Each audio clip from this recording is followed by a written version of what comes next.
Today we will be covering the Contextual Era 2 work, and the theme for the essay that you will be writing for this contextual era is the Great Exhibition of 1851. The most important thing with this contextual era is that you have to concentrate on the impact that the Industrial Revolution had on not just the designs but also on society as a whole. You will be covering 3 different movements in this contextual era, including the Industrial Revolution itself, how it impacted the Victorian era, and then the reaction to the Industrial Revolution and the Victorian era through the arts and crafts movement.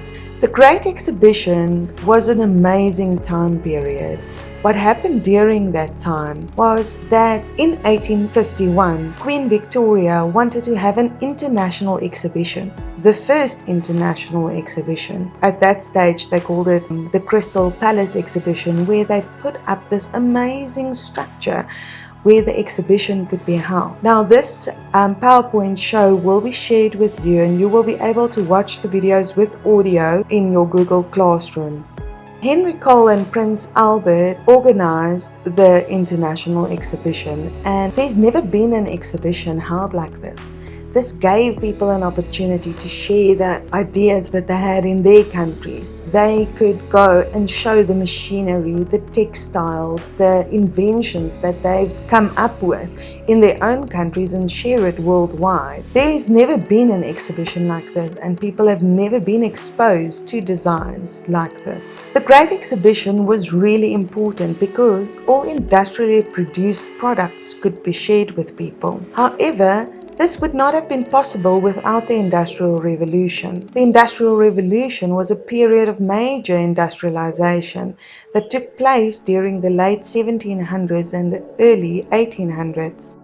This time period saw the mechanization of agriculture and textile manufacturing and a revolution in power, including steamships and railroads that affected social, cultural, and economic conditions. Now, what you need to understand from this is before this time period, people didn't actually stay in the cities. They stayed on farms, they looked after themselves, they conducted all the different jobs like sewing their own textiles, having the farms and producing their own food sources and making their own furniture. And the Industrial Revolution actually made it possible for people to produce all of these items in high quantities. However, this meant that a lot of people went into the cities and stayed there so that they could now go and rather work in the factories and make money instead of conducting all these jobs themselves. Now, life during this period changed drastically, like I said. Now, all of a sudden, people earned money. Everything became urban. People moved to the cities. Social classes changed. So,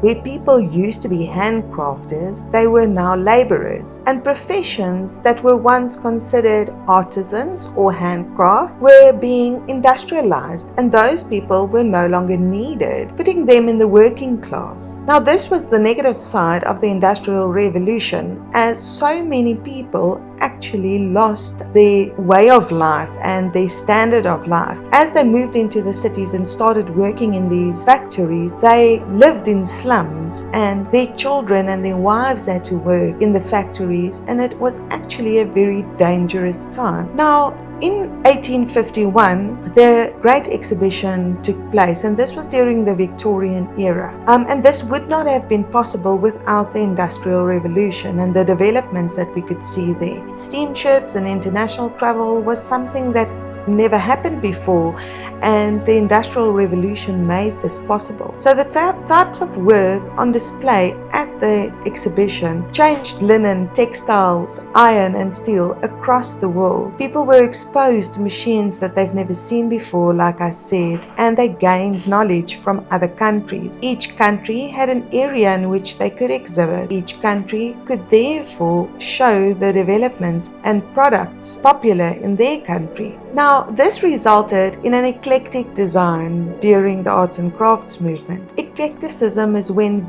various styles combined into one style, but this wasn't always done well. As I explained, the ideology of society changed during the Industrial Revolution.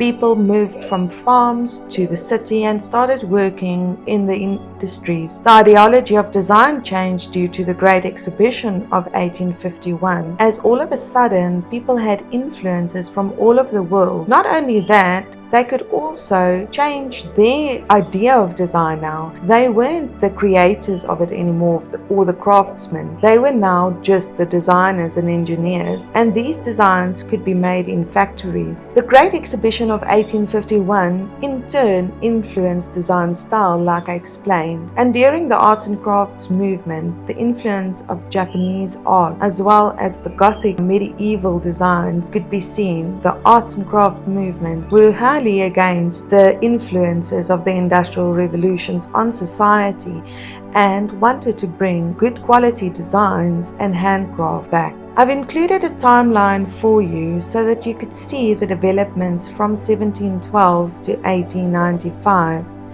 The ones in bold show you where your movement starts. 1760, the first industrial revolution began. In 1837, Queen Victoria became the Queen of Britain, and therefore the Victorian Era started. The Great Exhibition was held in 1851. The arts and crafts movement started in 1862. During the arts and crafts movement, the Belle Peak era also developed. This was a beautiful era of extravagant decoration, but they believed in high quality products, just like the arts and crafts movement.